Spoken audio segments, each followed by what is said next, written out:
রে বাতি নাই রে কবরে, বাতি নাই রে কয়বরে, তো কয়বর শুনেইতে আসি আগে। মঞ্চ ও টেলিভিশন জগতে তিনি ছিলেন পরিচিত মুখ, সবার প্রিয় রুমি ভাই। অভিনয় নিয়েই ব্যস্ত ছিলেন। মাসখানেক আগে হঠাৎ করেই তার শরীরে ক্যান্সার ধরা পড়ে। এরপর ভারতে চিকিৎসা নিতে যান।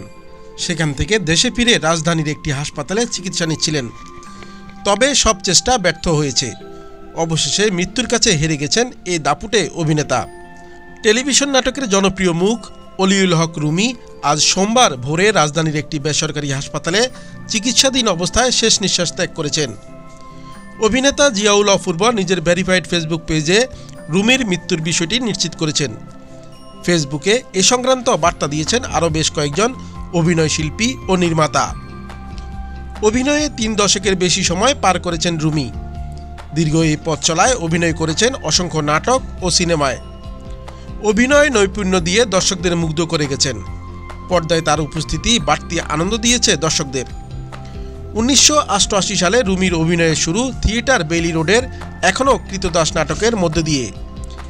একই বছর কোন কাননের ফুল নাটকের মাধ্যমে ছোট পর্দায় অভিষেক হয় তার। টেলিভিশনের পাশাপাশি অভিনয় করেছেন সিনেমায়ও। 2009 সালে দরিয়াপাড়ের দৌলতি চলচ্চিত্রে প্রথম অভিনয় করেন রুমি।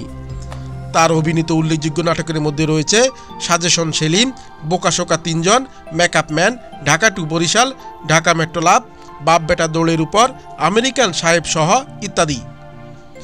এবারের ঈদে বেশ কটি নাটকেও দেখা গেছে এই অভিনেতাকে। গত কয়েক বছর এই অভিনেতা বরিশালের আঞ্চলিক ভাষাতে বেশি অভিনয় করে আসছিলেন। এ ভাষাতেই তিনি দর্শকদের হাসিয়েছেন, কাঁদিয়েছেনও। চলচ্চিত্রেও অভিনয় করেছেন। বর্তমানে তার অভিনীত বকুলপুর নামের একটি জনপ্রিয় ধারাবাহিক নাটক দীপ্ত টিভিতে প্রচার হচ্ছে। বরগুনায় জন্ম রুমির। তার বাবা বীর মুক্তিযোদ্ধা আজিজুল হক, মা হামিদা হক।